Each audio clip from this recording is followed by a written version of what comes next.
Hello friends, very good morning. So before we begin today's editorial, చిన్న announcement. CAT exam prepare అవుతున్న వాళ్ళకి good news. CAT Infinity classes launch చేస్తున్నాం. From 19th April 19th నుంచి classes start అవుతాయి for CAT aspirants. Today India is moving towards the direction of privatization. మీకు నరేంద్ర మోదీ గారు privatisation వైపు అడుగులు వేస్తున్నారు. సో ప్రైవేట్ సెక్టర్ థ్రైవ్ అవుతున్న కొద్దీ ఎక్కువగా ఉద్యోగాలు వచ్చేది ఎంబీఏ ఆస్పిరెంట్స్కి, సో ఎంబీఏ గ్రాడ్యుయేట్స్కి. అండ్ ఇండియాలో ఎంబీఏ చేయడానికి ఉన్న the most premium exam, top most exam is CAT. So ఈ CAT క్లాసెస్ మనం ఇన్ఫినిటీ మోడల్లో అంటే లైఫ్ టైం వ్యాలిడిటీతో ఓపిక్గా, టైం ప్రెషర్ లేకుండా జాగ్రత్తగా డీటెయిల్డ్గా చెప్పడం అనేది జరుగుతుంది. And all the faculty members are 99 percentilers. So I teach English and quant చెప్పేశారు, డిఐ చెప్పేశారు, ఎల్ఆర్ చెప్పేశారు, అందరూ కూడా 99 percentilers వస్తారు. మా గైడెన్స్ మీకు వస్తుంది, టెస్ట్స్ ఉంటాయి, క్లాసెస్ అన్నీ కూడా వర్కింగ్ ప్రొఫెషనల్స్ ఎవరైతే ఉన్నారో వాళ్ళకు అనుకూలంగా ఎర్లీ మార్నింగ్ 6:30కి లేదా నైట్ 7కి ఈ టైమ్స్లో మీకు క్లాసెస్ ఉంటాయి. డే టైంలో రెగ్యులర్ ఆఫీస్ అవర్స్లో క్లాసెస్ ఉండవు. మార్నింగ్ 6:30కి అండ్ ఈవినింగ్ 7కి. సో వారానికి ఎక్కువ క్లాసెస్ లేకుండా ఒక 6 to 7 7 to 8 క్లాసెస్ మాత్రమే ఉంటాయి. They are good enough. ఆ క్లాసెస్ వింటూ చక్కగా ప్రిపేర్ అవుతూ ఉంటే మీరు ఈజీగా క్రాక్ చేయగలుగుతారు. సో దీని గురించి మీరు ఎంక్వైరీ ఫర్దర్ డీటెయిల్స్ కావాలంటే ఈ నెంబర్కి కాల్ చేయొచ్చు. ప్రత్యూష మేడం నెంబర్కి కాల్ చేసి మీరు జాయిన్ కావచ్చు. So this is about CAT. And one more announcement, UPSC aspirants కోసం ఆన్సర్ రైటింగ్ ప్రోగ్రామ్ స్టార్ట్ చేసాం. యూపీఎస్సీ చాలా మంది మేము ఓన్గా చదువుకుంటాం, మాకు ఆన్సర్ రైటింగ్ ప్రాక్టీస్ కావాలి అనుకునే వాళ్ళు యూపీఎస్సీ ఆన్సర్ రైటింగ్ ప్రోగ్రాంలో జాయిన్ కావచ్చు. సో దీనికి ఫీజు 5,000 రూపీస్ మాత్రమే. ఇది కూడా లైఫ్ టైం వ్యాలిడిటీతో వస్తుంది. సో ఈ ప్రోగ్రామ్లో ఏం జరుగుతుందంటే ఎవ్రీ డే ఒక క్వశ్చన్ ఇవ్వడం జరుగుతుంది and you will write answer and submit the PDF. And respective faculty మీకు కరెక్ట్ చేసి మీ క్వశ్చన్ తగ్గట్టుగా మీరు రాసిన ఆన్సర్కి తగ్గట్టుగా ఫీడ్బ్యాక్ ఇస్తారు. ప్లస్ ఎవ్రీ వీక్ ఒక లైవ్ సెషన్ జరుగుతుంది. ఆన్సర్ రైటింగ్ ఎలా చేయాలి అని ఒక శాంపుల్ క్వశ్చన్ తీసుకొని మ్యామ్ కానీ సార్ కానీ ఒక క్లాస్ చెప్పడం అనేది జరుగుతుంది. So weekly 1 session plus daily answer writing practice. So దీనికి ఫీజు కూడా చాలా తక్కువ, విత్ లైఫ్ టైం వ్యాలిడిటీ పెట్టడం అనేది జరిగింది. సో ఈ 2 కొత్త అనౌన్స్మెంట్స్. ఇంట్రెస్ట్ ఉన్న వాళ్ళు ఈ నెంబర్కి కాల్ చేసి మీరు జాయిన్ కావచ్చు. సెకండ్ థింగ్, థర్డ్ థింగ్ వచ్చేసి మీకు ఆల్రెడీ చెప్పాను, వీక్ లాంగ్ డెమో క్లాసెస్ జరుగుతున్నాయి. ఏపీఎస్సీ కావచ్చు, యూపీఎస్సీ కావచ్చు, బ్యాంక్ ఎగ్జామ్స్ కావచ్చు, ఎస్ఎస్సీ ఎగ్జామ్స్ కావచ్చు, మీరు ఏ ఎగ్జామ్ ప్రిపేర్ అవుతున్న వాళ్ళైనా సరే you can attend our trial classes or demo classes. దానికోసం మన ఈ వీడియో యొక్క కామెంట్ సెక్షన్లో వాట్సాప్ గ్రూప్ లింక్స్ ఉంటాయి. ఆ వాట్సాప్ గ్రూప్ పైన క్లిక్ చేసి మీరు లోపలికి వచ్చేయండి.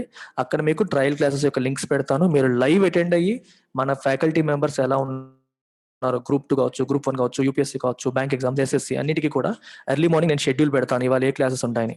ఆ షెడ్యూల్ చూసుకొని మీరు లైవ్ అటెండ్ అయ్యి మీకు నచ్చినట్లయితే you can come and join. So that's about it. So let's begin today's editorial. The title says a good start. ఒక మంచి ఆరంభం. దేని గురించి చూద్దాం. Fund support from government is vital for continual treatment of those with rare diseases. Rare diseases కి సంబంధించిన editorial ఇది. Rare diseases treatment కోసం అని చెప్పి గవర్నమెంట్ ఒక కొత్త పాలసీ లాంచ్ చేసింది, national policy for rare diseases 2021. ఇది లాంచ్ చేయడం అనేది జరిగింది. డాక్టర్ హర్షవర్ధన్ మన హెల్త్ మినిస్టర్ లాంచ్ చేశారు. సో ఈ పాలసీ గురించి మీరు పిఐబి వెబ్సైట్లో అనౌన్స్మెంట్ ఉంటుంది, you can go through that. దాని యొక్క లింక్ నేను డిస్క్రిప్షన్లో పెడతాను. You can click on the link and go through the entire announcement of the policy. Right. So ఏంటో ఇది వైటల్ అంటే అర్థం ఏంటి? Very important.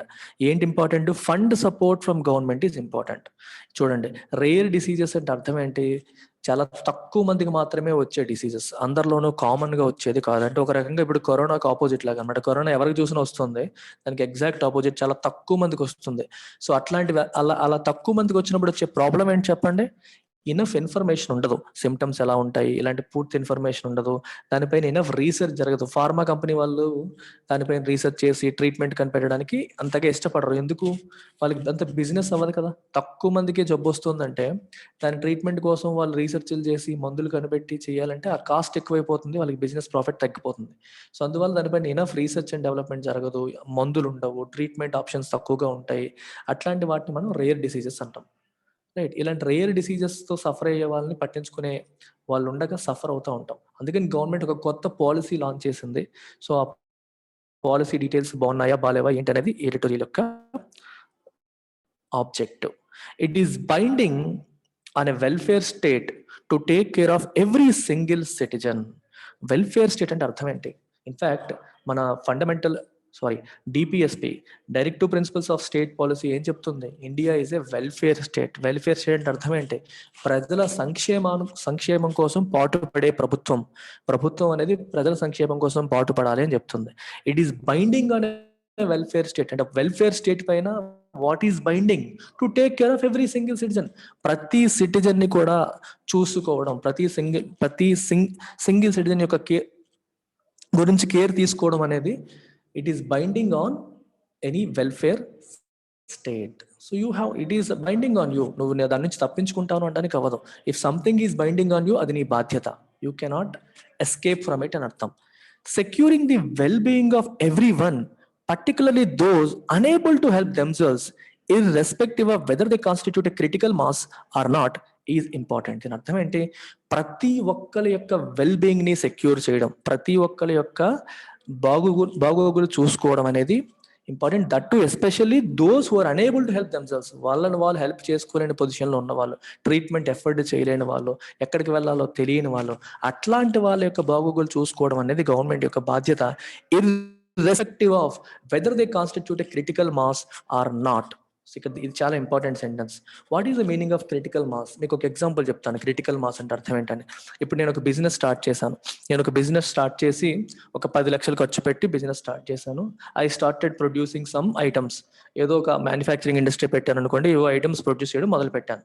సో ఇప్పుడు నేను ప్రొడ్యూస్ చేస్తున్న ఐటమ్స్ ఒక 100 మందే కొంటున్నారు అనుకోండి, నాకు ఆ ప్రాఫిట్ సరిపోతాయా? సరిపోకపోవచ్చు.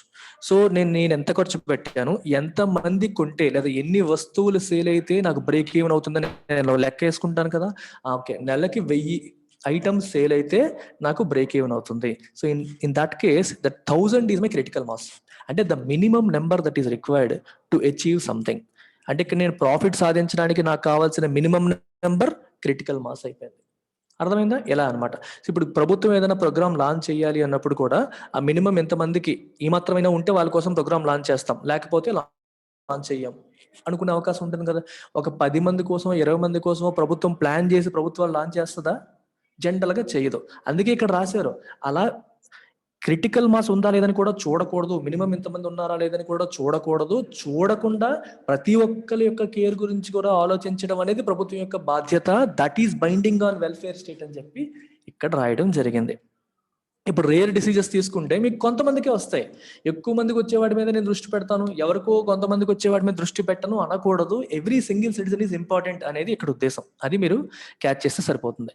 The recent notification of the national policy for rare diseases 2021 UPSC point of వ్యూలో ఇట్లాంటివి 100% ప్రిలిమ్స్ లో ఎక్స్పెక్టెడ్ క్వశ్చన్స్. వీటిపైన ఖచ్చితంగా ప్రిలిమ్స్ లో క్వశ్చన్స్ వస్తాయి. Consider the following statements about national policy for rare diseases 2021. అంతే, అలా రాస్తారు. ఆ పాలసీలో ఉన్న ఒక 4 స్టేట్మెంట్లు రాస్తారు. Which of them are correct, 1 and 2, 2 and 3, 2, 3 and 4 ఇట్లా వస్తాయి. సో ఇవి మస్ట్ అనమాట. దట్ టు రీసెంట్గా వచ్చింది. అండ్ పిఐబిలో వస్తాయి. ఇట్లాంటివన్నీ కూడా మీరు చూసుకొని నోట్ చేసుకోవాలి ఏ రోజు కాదు. దీనిపైన ఒక వీడియో నేను సాయిరామ్ సార్ కానీ పావని మేడం కానీ చేయమంటాను. You will have a separate video on this. The recent notification of the national policy for rare diseases 2021 after various interventions including the court is pegged on this principle of inclusion. దీని అర్థం ఏంటి చెప్పండి? What is the meaning of intervention? నేను చాలాసార్లు చెప్పాను. Intervention అంటే interfere అవ్వడం for a positive thing. Interfere అవ్వడం అనేది జనరల్ గా మనం నెగిటివ్ గా తీసుకుంటామా, పాజిటివ్ గా తీసుకుంటామా? Negative. Don't interfere in my affairs, ఎందుకు నా విషయాల్లో దూరుతున్నావు అంటాం.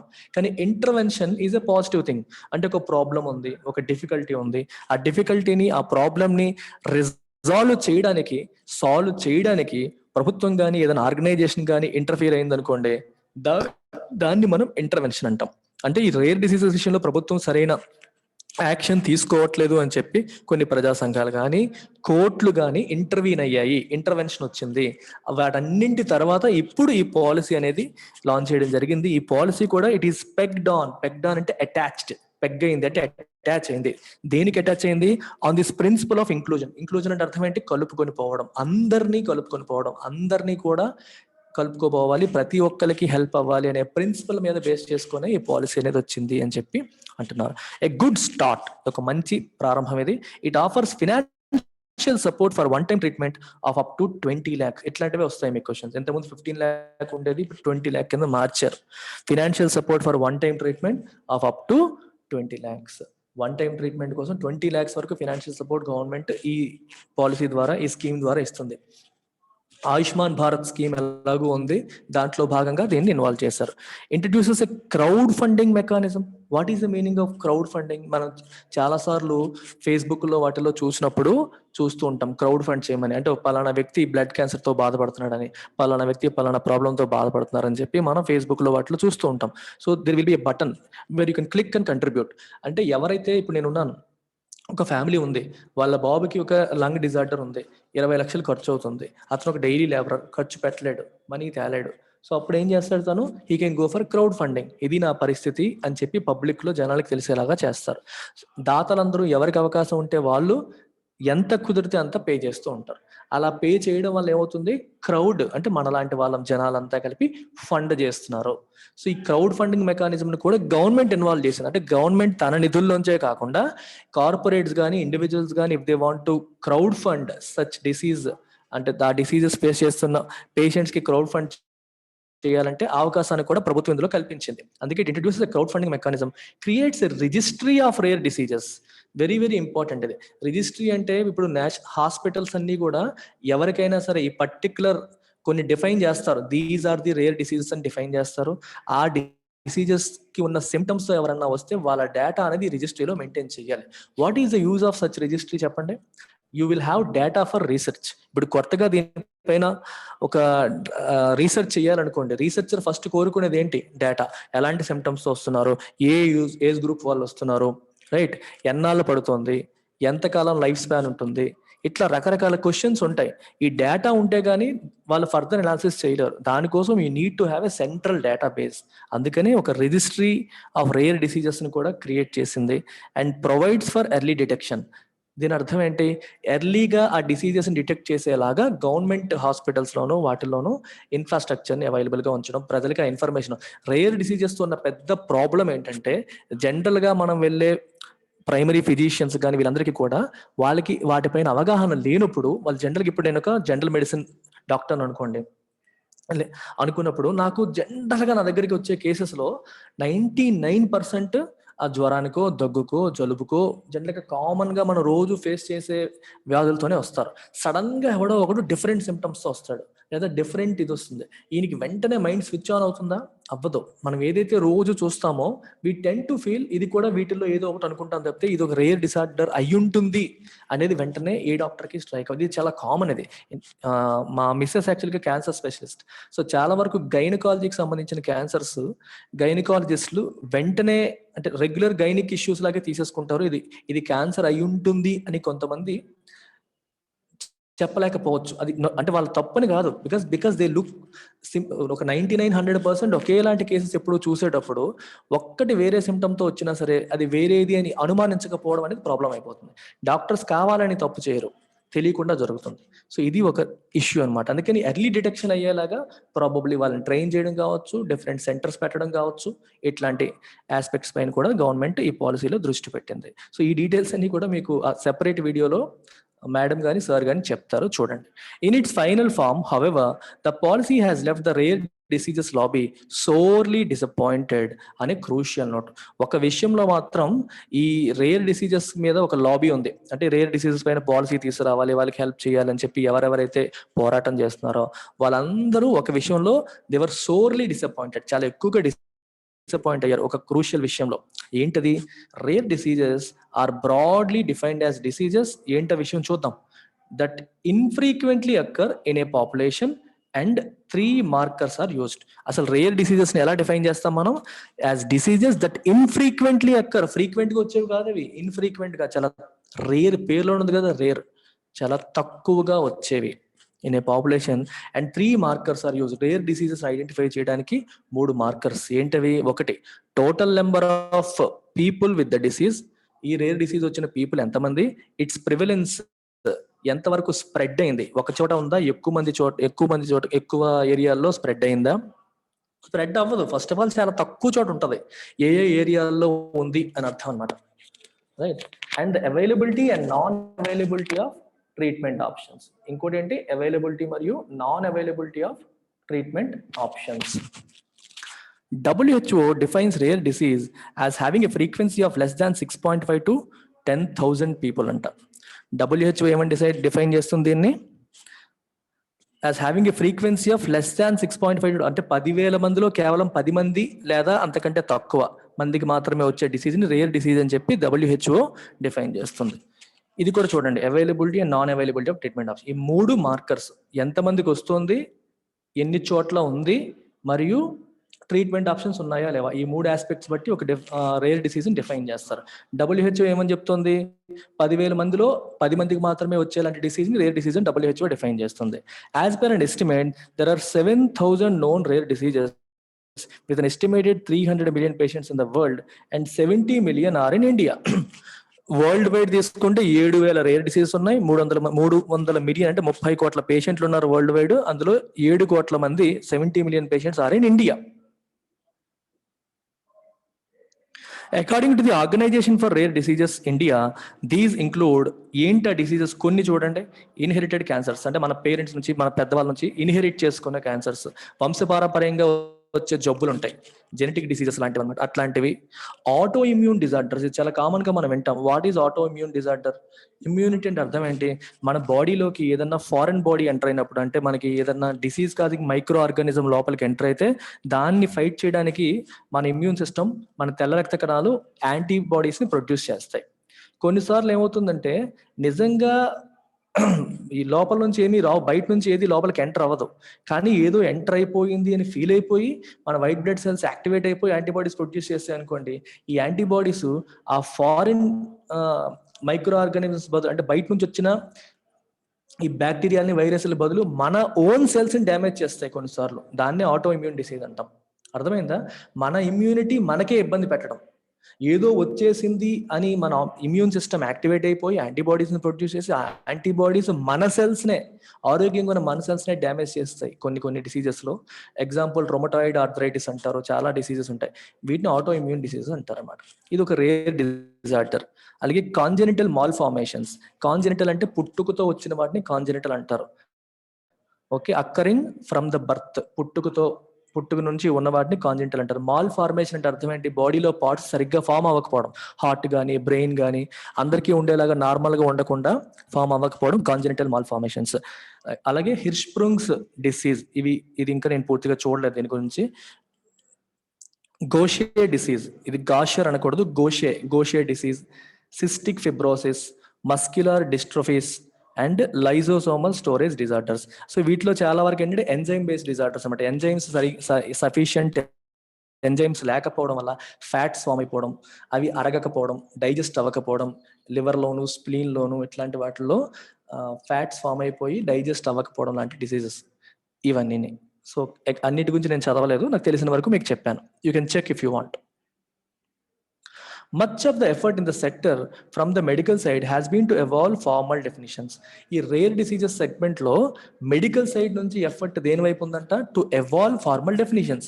అంటే ఈ డిసీజ్ ని డిఫైన్ చేయాలి. ఏదైనా చూడండి, ఒక ప్రాబ్లమ్ కి సొల్యూషన్ కావాలి అంటే ఫస్ట్ చేయాల్సిన పని ఏంటి, you have to define the problem ని ఫస్ట్ డిఫైన్ చేయాలి.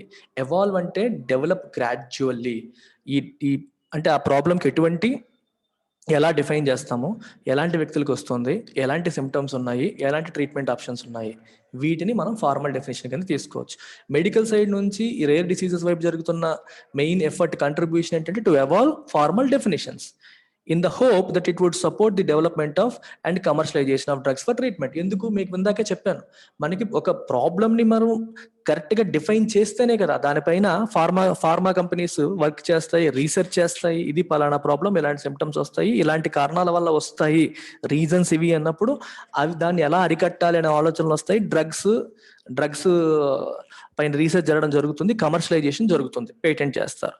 అవన్నీ జరగాలంటే ఫస్ట్ డెఫినేషన్ రావాలి, డిఫైన్ చేయాలి. అందుకనే మెడికల్ కమ్యూనిటీ నుంచి వస్తున్న సపోర్ట్ ఇది.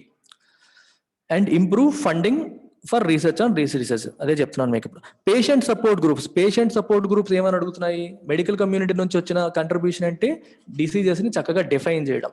మరి పేషెంట్ కమ్యూనిటీస్ ఏం చేస్తున్నాయంట? Have worked towards drumming up funding assistance for the treatment. వాళ్ళ బాధ ఏంటంటే ఇప్పుడు పేషెంట్స్, ఈ రేర్ డిసీజెస్ తో ఉన్న పేషెంట్స్ తక్కువ మంది ఉంటారు, వీళ్ళ గురించి జనరల్ పబ్లిక్ పట్టించుకోదు, తెలియదు, ఫస్ట్ ప్రభుత్వానికి తెలియదు, ఎవరికి తెలియదు. అందుకని వాళ్ళేం ట్రై చేస్తున్నారు? Drumming up funding assistance.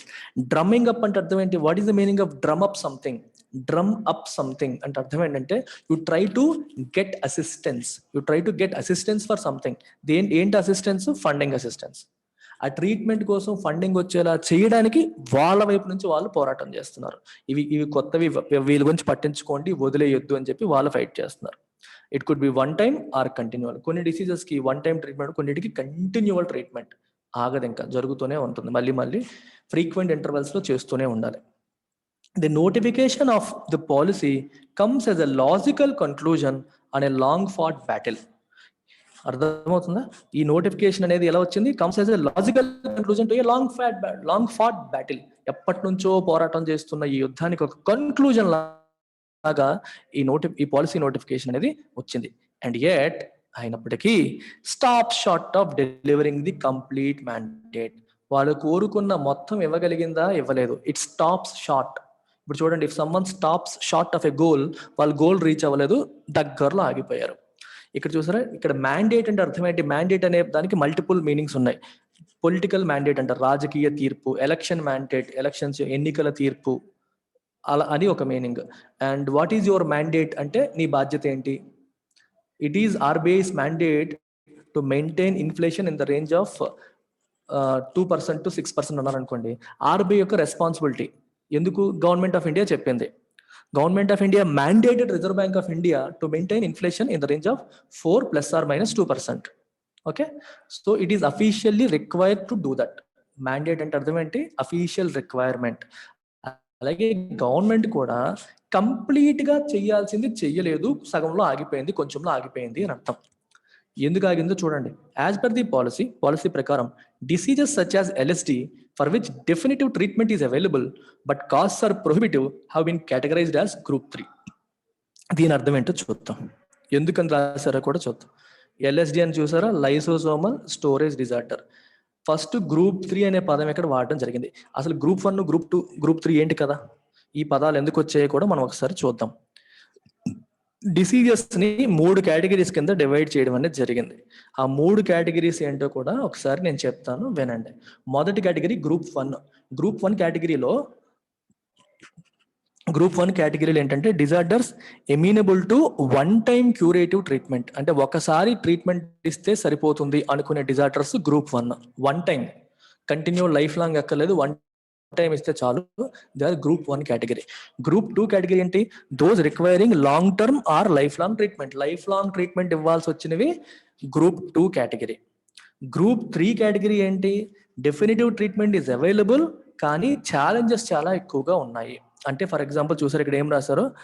Cos are prohibitive. ఇక్కడ ప్రొహిబిటివ్ అంటే అర్థం ఏంటి? మామూలుగా ప్రొహిబిషన్ అంటే అర్థం ఏంటి? స్టాప్ చేయడం, వాళ్ళని నిరోధించడం. For example cigarette smoking is prohibited, నిషేధించబడింది, సిగరెట్ స్మోకింగ్ నిషేధించబడింది అంటాం. కానీ ఆ మీనింగ్ ఇక్కడ ఫిట్ అవుతుందా? కాస్ట్ నిషేధించబడింది అంటామా మనం? కాదు. ఈ ప్రొహిబిటివ్ కున్న రెండో మీనింగ్ ఏంటంటే something that is so high that is impossible to purchase. For example ఇప్పుడు మనకి పులస చేప ఉంది. ద కాస్ట్ ఆఫ్ పులస is prohibitive for much of the middle and lower income category. ఎందుకంటే ఒక కేజీ 2,000 రూపాయలు అన్నాడు అనుకోండి, అంటే the cost is so high that common people cannot afford. అంటే ఎంత ఎక్కువ అంటే మామూలు వాళ్ళు ఎఫర్డ్ చేయలేనంత. అలాంటి సందర్భాల్లో ప్రొహిబిటివ్ అనే పదం వాడతారు. అర్థమైందా? ఇక్కడ ఏంటంటే గ్రూప్ 3 కేటగిరీస్ ఏంటి? ఉన్నాయి డిసీజులు, ట్రీట్మెంట్ కూడా క్లియర్ గా ఉంది, కానీ చాలా హై కాస్ట్ ఉన్నాయి, ప్రొహిబిటివ్ కాస్ట్లు ఉన్నాయి. అటువంటి వాటిని గ్రూప్ డి కింద పెట్టారు. ఇట్లాంటి వాటికి ఏ పేషెంట్ కి ఇవ్వాలి అనేది పెద్ద క్వశ్చన్ అయిపోతుంది. 4 ఉన్నారు అనుకోండి, ఫండ్ చాలా లిమిటెడ్, ఎవరికి ఇస్తాం? Optimal patient selection is a pain. Correct గా పేషెంట్ సెలెక్ట్ చేయడం, ఎవరికి ఇవ్వాలి అనేది కూడా పెద్ద పెయిన్ అయిపోతుంది. ఇట్లాంటి వాళ్ళు గ్రూప్ 3 కింద కేటగరైజ్ చేశారు. అక్కడే ప్రాబ్లం అవుతుందని చెప్తున్నారు. However, no funding has been allocated for the immediate and lifelong treatment needs.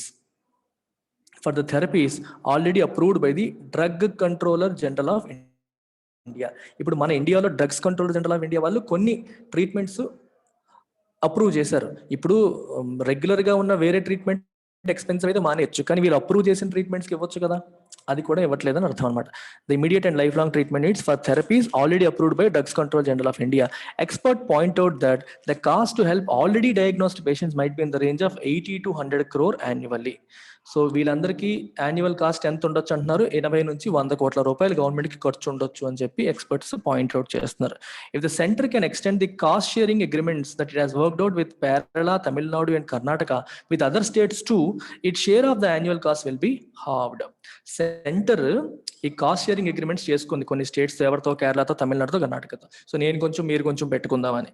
ఇది వేరే స్టేట్స్తో కూడా ఎలాంటి అగ్రిమెంటే చేసుకుంటే సెంట్రల్ గవర్నమెంట్కి అయ్యే ఖర్చు సగం తగ్గిపోతుంది.